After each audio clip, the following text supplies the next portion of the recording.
إله إلا الله لا إله إلا الله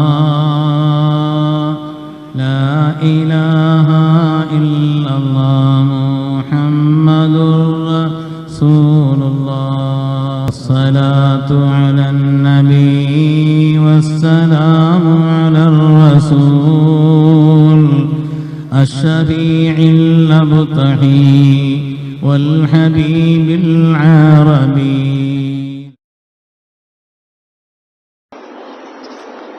السلام عليكم ورحمة الله وبركاته. الحمد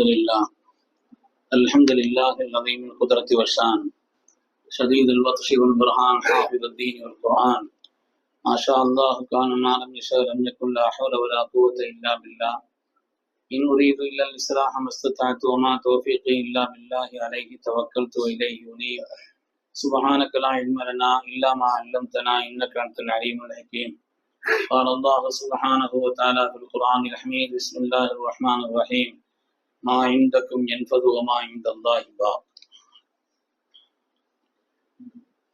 கண்ணியமிக்க முஃமினீன்களே, அல்லாஹ்வின் நல்லடியார்களே, மது உயிரினும் மேலான கண்மணி முஹம்மது ரசூலுல்லாஹி ஸல்லல்லாஹு அலைஹி வஸல்லம் அவர்களின் பாக்கியம் நிறைந்த உம்மத்துமார்களே, ரப்பு சுப்ஹானஹு வ தஆலா அவனுடைய மேலான கட்டளையை ஜும்மாவுடைய ஃபர்தை நிறைவேற்றுவதற்காக ஒன்று சேர்ந்திருக்கக்கூடிய நம் எல்லோரையும் அல்லாஹ் கபூல் செய்திருக்கிறான்.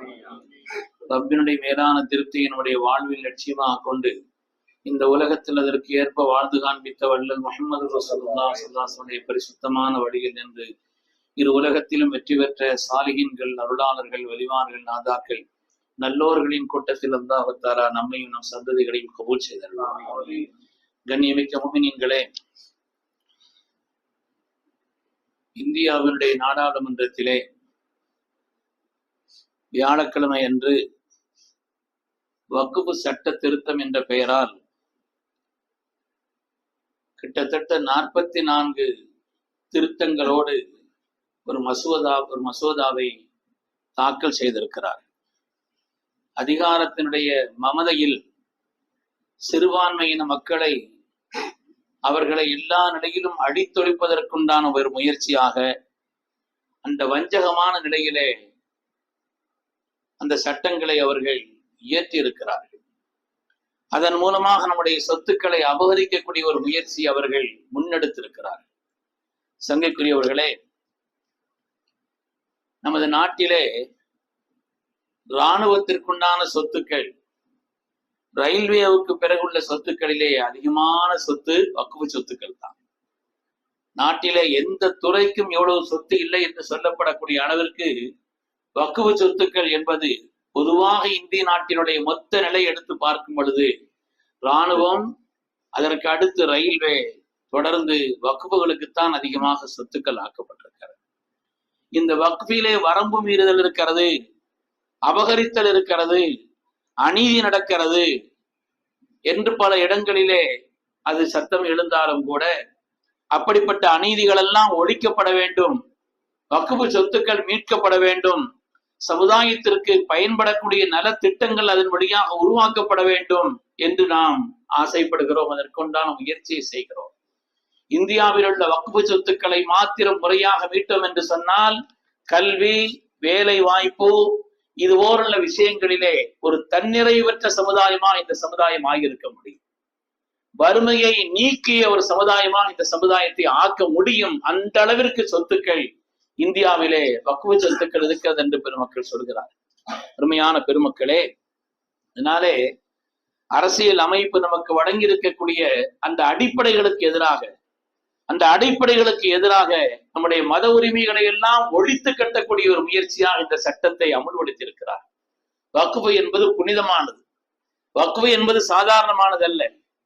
மக்கள் தங்களுடைய சொத்துக்களை நிலையான நன்மைக்காக, இந்த சமூகத்தின் நன்மைக்காக கொடுத்த பெருமக்கள் நம்முடைய முன்னோர்கள்.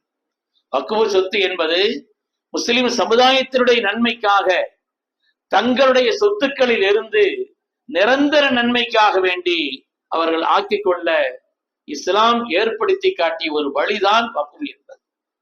அதன் வழியாக ஏராளமான நன்மக்கள் வக்ஃப் செய்திருக்கிறார். ஒரு தடவை நமது உயிரின மேலான கண்மணி ரசூலுல்லாஹி ஸல்லல்லாஹு அலைஹி வஸல்லம் சஹாபாக்களிடத்தில் கேட்டார்கள், ஐயுக்கும் மாலு வாரிசிஹி அஹப்பு இலைஹி மின் மாலிஹி, ஒரு மனிதருக்கு உங்களிலே உங்களுடைய சொந்த சொத்து பிரியமானதா, உங்களுடைய பிள்ளையின் சொத்து உங்களுக்கு பிரியமானதான்னு கேட்டான். உங்களுக்குன்னு ஒரு சொத்து இருக்குது, அது பிரியமா, உங்களுடைய பிள்ளைகளுக்கான சொத்து பிரியமா என்று கேட்கும் பொழுது சஹாபிகள் சொன்னார்கள், நாயகமே, பிள்ளைகளுடைய சொத்தை விட எங்களுக்கு உள்ள சொத்து தார யாரும் பிரியப்படுவாங்க என்று சொன்ன பொழுது அல்லாஹ்வுடைய ரசூல் சொன்னார்கள்,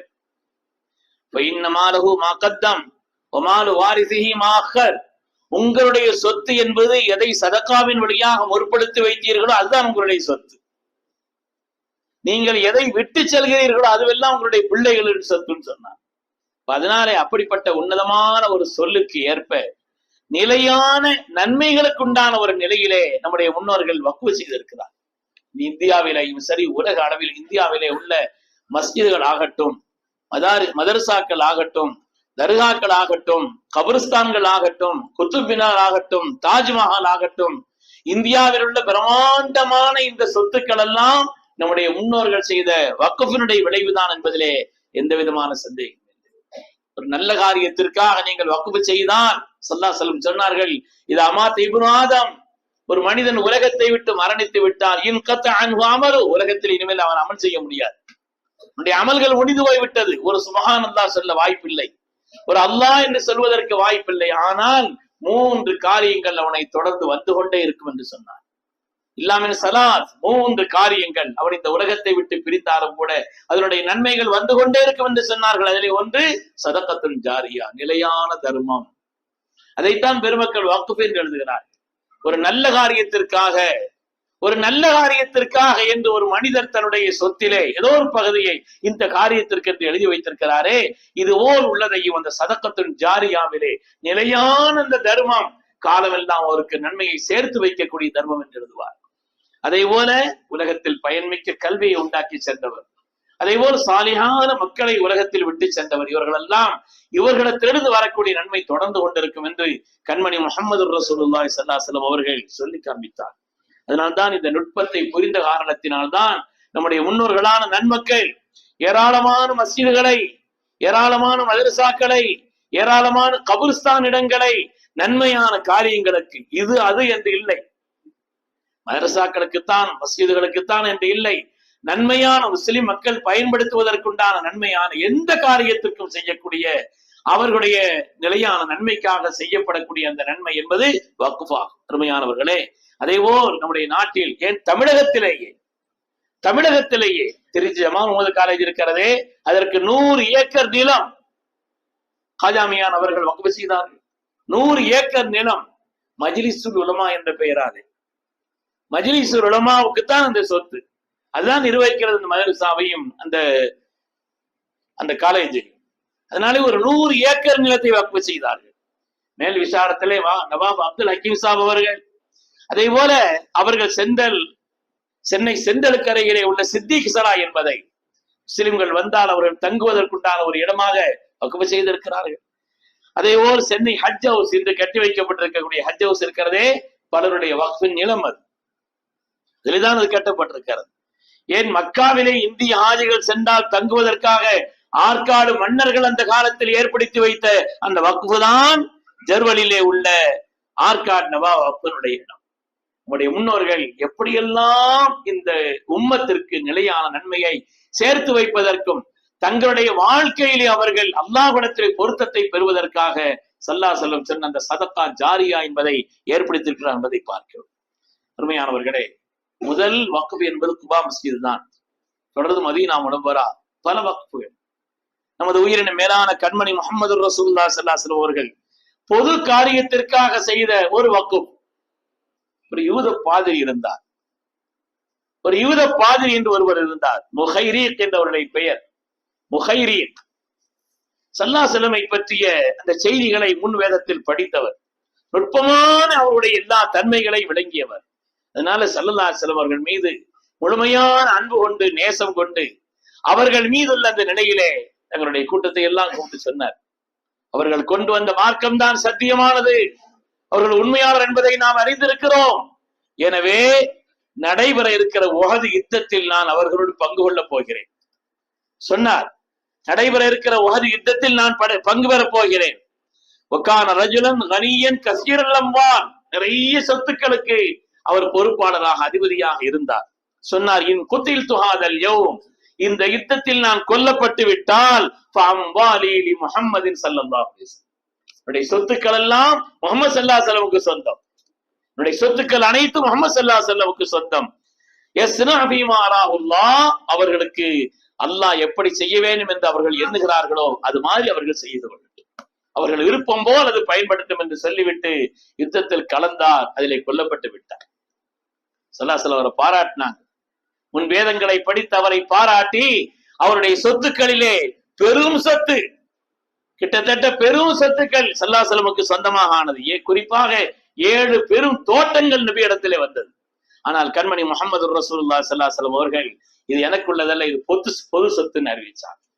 பொதுவாக முஸ்லிம்களுக்கு பயன்படக்கூடிய ஒரு சொத்தாக அதிலிருந்து வரக்கூடிய காரியங்கள் எல்லாம் நன்மைக்காக பயன்படுத்தப்பட வேண்டும் என்று பொது சொத்தாக அறிவித்த முதல் வக்ஃப் அதுதான். மாதிரி ஏராளமான வக்ஃபுகள், கொஞ்ச நஞ்சம் அல்ல, ஏராளமான வக்ஃபுகள் என்பது இருந்தது. அந்த வக்ஃப் என்பது பாக்கியமானது, புனிதமானதாக அமைந்திருந்தது. அருமையானவர்களே, அப்படிப்பட்ட அந்த மகத்தான பாக்கியமான முஸ்லிம்களின் நன்மைக்காக முஸ்லிம் பெரியவர்கள் செய்த அந்த வக்ஃபை, அவருடைய சொத்தை பறிப்பதற்கும் அடிப்பதற்கும் இன்றைய ஆட்சியாளர்கள் ஒரு வகையில் அவங்க ஆட்சியில பெரும்பான்மை இல்லாவிட்டாலும் கூட இந்த துணிச்சல் கிட்டத்தட்ட பல நாட்கள் சம்பந்தப்பட்ட விவாதங்கள் நடந்து நேற்று தான் அந்த சட்ட திருத்த மசோதாவை அமல்படுத்தி அவர் அறிமுகப்படுத்தி இருக்கிறார். அருமையானவர்களே, அதுல முக்கியமானது என்னன்னு சொன்னா, முஸ்லிம் அல்லாத மற்றவர்களும் வக்ஃப் வாரியத்தினுடைய முக்கியமான உறுப்பினராக ஆகலாம். இதுவரை முஸ்லிம் அல்லாத யாரும் அந்த வக்ஃபை நிர்வகிப்பதற்குண்டான பொறுப்பிலோ உறுப்பினர்களோ வர முடியாது. அப்ப அவங்களுடைய சட்டத்தின்படி கடுமை எதிர்ப்பு தெரிவித்திருக்கிறார்கள் எதிர்கட்சிகள் எல்லாம். அப்படியானால் இனிமே அயோத்தி கோவிலினுடைய அந்த குழுவிலே முஸ்லிம்களை போடுவீர்களா? சிதம்பரம் கோயிலுடைய அந்த பராமரிப்பிலே ஒரு முஸ்லிமை போட்டு விடுவீர்களா? அவர் கிறிஸ்தவர்களை போட்டு விடுவீர்களா என்று கேட்டிருக்கிறார். கடுமையாக எதிர்ப்பு தெரிவித்திருக்கிறார். இந்த அரசியலமைப்பு சட்டத்திற்கு எதிரானது, நாட்டினுடைய அரசியல் அமைப்பு சட்டத்தை அழிப்பதற்கு நீங்கள் பார்க்கிறேன் என்று கடுமையான எதிர்ப்பை தெரிவித்திருக்கிறார். அப்படி யாரும் அவர்கள் விருப்பப்பட்ட யாரையும் வக்ஃபிலே உறுப்பினராக்கலாம் என்றா ஹெச்ராஜா உறுப்பினராயிருவார், அர்ஜுன் சம்பத் உறுப்பினராகுவார். இப்படிப்பட்ட ஒரு கொடூரமான ஒரு நிலையை உண்டாக்குவதற்குண்டான ஒரு காரியத்தை சட்ட திருத்தம் என்ற பெயராலே நம்முடைய சொத்தை அபகரிப்பதற்குண்டான காரியங்களில் ஈடுபட்டிருக்கிறார். அருமையான பெருமக்களே, அதே மாதிரி ஒரு வக்ஃபு சொத்துன்னா கலெக்டர்கிட்ட போய் பதியணும். மாவட்ட ஆட்சியர் இது வக்ஃபு சொத்து தான் என்று உறுதி செய்ய வேண்டும். அவர் உறுதி செய்யாவிட்டால், பதியப்படாவிட்டால் அதுவெல்லாம் அரசாங்கத்தினுடைய சொத்தாய். தமிழகத்திலே 7000க்கும் மேற்பட்ட மஸ்ஜிதுகள் இருக்கிறது சொன்னாலும் கூட எல்லா மஸ்ஜிதுகளுடைய அந்த சொத்துக்களும் முறையாக வக்ஃபிலே பதியப்படவில்லை. சில ஆயிரம் மஸ்ஜிதுகள் தான் அப்படி பதியப்பட்டிருக்கிறது. அதை சொல்லிக் கொண்டே இருக்கிறார்கள், ஆனால் கவனம் செலுத்துபவர்கள் குறைவு. அப்படி நீண்ட காலம் மஸ்ஜிதாக இருப்பது அது கிட்டத்தட்ட வக்ஃபிலே தான் வந்துவிடும் என்று சொன்னால் கூட முறையாக பதியப்பட வேண்டும். அதனுடைய முழு அதிகாரம் ஆட்சியருக்கு இருக்கிறது, கலெக்டர் இருக்கிறது. எல்லாம் ரொம்ப நியாயவான்களாகவும் அப்படியே நீதியிலே உச்சமானவர்களாகவும் இருக்கிறார்கள். நீதியினுடைய பொறுப்பிலே இருப்பவர்கள் கூட சந்தேகப்படக்கூடிய அளவிற்குண்டான நீதியை அவர்கள் வழங்கிக் கொண்டிருக்க, நீதியின் என்ற பெயராலே அவர்கள் வழங்கிக் கொண்டிருக்கக்கூடிய நிலையிலே எந்த வக்ஃபு சொத்தா இருந்தாலும் அது வக்ஃபிலே பதியப்பது ஆட்சியர் அங்கீகரிக்க வேண்டும். இது வக்ஃபு சொத்து தான் என்று அவர் உறுதி செய்ய வேண்டும். என்ன ஆகும்? லஞ்சம் தலை விரித்தாடும், அதிலே ஊழல்கள் பெருகி போகும். தேவையில்லாத நம்முடைய சொத்துக்கள், வக்ஃபினுடைய சொத்துக்கள் எல்லாம் அரசாங்கத்தினுடைய சொத்துக்களாக நம்மிடத்திலிருந்து பறிப்பதற்குண்டான பகீரத முயற்சி என்பதிலே எந்த விதமான சந்தேகம். ஆனால் நல்ல வேளை எதிர்கட்சிகளுடைய கடுமையான எதிர்ப்பினாலே இந்த 10 வருஷத்துல இல்லாத ஒரு சம்பவம் இந்த சட்டத்தில் நடந்திருக்கு. இந்த 10 வருஷத்திலே இதுவரை அவர்கள் கொண்டு வந்த எந்த மசோதாவையும் நிலைக்குழுவுக்கு அனுப்பினதே இல்லை. அவங்க எல்லாம் சேர்ந்து பாராளுமன்றத்தினுடைய அவைகளில் உள்ள முக்கியஸ்தர்களும் சேர்ந்து அதை முடிவு செய்ய வேண்டும் என்று நிலைக்குழுவிற்கு இதுவரை இந்த 10 வருடத்துல எந்த சட்டத்தையும் அனுப்பியதில்லை. ஆனால் கடுமையான எதிர்ப்பின் காரணத்தினால், இந்த அரசியலமைப்பு சட்டத்திற்கு எதிர் என்று அழுத்தி சொன்ன காரணத்தினாலே, முஸ்லிம்களுடைய மத உரிமையை பறிக்கக்கூடிய முயற்சி, அவருடைய பொருளாதாரத்தால் வீழ்த்தக்கூடிய ஒரு சதி என்று அழுத்தமாக பதிவு செய்த காரணத்தினாலே இது நிலைக்குழுவுக்கு அனுப்பப்பட்டிருக்கிறது. கிட்டத்தட்ட பாதி ஓஞ்ச மாதிரி தான். அது அங்க போயாச்சுன்னா கிட்டத்தட்ட பாதி ஓஞ்சது போல்தான். அல்லாஹ்வுடைய எல்லா சதியையும் முறியடித்தரவர்களே சாதாரணமான ஒரு காரியம் அல்ல. எல்லா நிலையிலும் பொருளாதாரத்தில் நம்மை வீழ்த்துவதற்குண்டான சதியாக திட்டமிட்டு பல காரியங்களை செய்து கொண்டிருக்கிறார். அருமையான சகோதரர்களே, அதனாலே நாம் எல்லாம் இந்த காரியத்திலே இந்த சதி முறியடிக்கப்பட்டவர்கள் என்னென்ன திட்டங்களை எல்லாம் கொண்டு வர பார்க்கிறார்கள். அது முறியடிப்பதற்காக துவா செய்கின்ற அதே நேரத்தில் நம்முடைய வாழ்க்கை பக்தி பூர்வமான ஒரு வாழ்க்கையாக மாறும் பொழுது, தனிப்பட்ட நம்முடைய வாழ்க்கை இரையச்சமுள்ள ஒரு வாழ்க்கையாக மாறும் பொழுது, அல்லாஹ் சொன்னது மாதிரி லா எதிர்க்கும் மண்ணல்ல இதை ததைத்தும், நீங்கள் நேரான பாதையில் இருந்தால் யார் வழிகட்டு இருக்கிறார்களோ அவர்கள் செய்யக்கூடிய எந்த முயற்சியும் எந்த விதமான கெடுதலும் உங்களுக்கு ஒன்றும் செய்யாதுன்னு அல்லாஹ் சொன்னார். நம்மிடத்தில் ஏற்படக்கூடிய அந்த குறைபாடுகள் தான், நம்மிடத்தில் ஏற்படக்கூடிய அந்த பிளவுகள் தான், நம்மிடத்தில் ஏற்படக்கூடிய இரையச்சத்தினுடைய குறைபாடுகள் தான் வரக்கூடிய ஆபத்துகள் என்பதையும் எண்ணி பார்க்க வேண்டும். அருமையான பெருமக்களே, அதனாலே இப்படிப்பட்ட இந்த ஒரு நிலைப்பாட்டில் நாம் ரப்பிடத்தில் முறையிடுவதோடு நம்முடைய வாழ்க்கையை பரிசுத்தப்படுத்திக் கொண்டால் அல்லாஹ் தஆலா இதுவோ உள்ள கெடுதிகளில் இருந்தும் இந்த சமூகத்தை பாதுகாப்பான் என்பதிலே எந்த விதமான சந்தேகம் இல்லை. அல்லாஹ் சுப்ஹானஹு வ தஆலா சூழ்ச்சியாளர்களுடைய இந்த சூழ்ச்சி அல்லாஹ் முறியடித்தருள்வானாக. அவர்களை எல்லா நிலையிலும் அவர்களை அல்லாஹ் தஆலா வீழ்ச்சியிலும் தோல்வியிலும் கேவலத்திலும் அல்லாஹ் ஆக்கியருள் புரிவானாக. முஸ்லிம் சமூகத்தை எல்லா நிலையிலும் அல்லாஹ் தஆலா கண்ணியமான முறையில் என்று வாழச் செய்வதற்குண்டான உயர்ந்த நசீவை அல்லாஹ் தந்தல் புரிவானாக. ஆமீன் ஆமீன் யா ரப்பல் ஆலமீன். வ ஆகிரு தஅவானா அனில் ஹம்துலில்லாஹி ரப்பில் ஆலமீன்.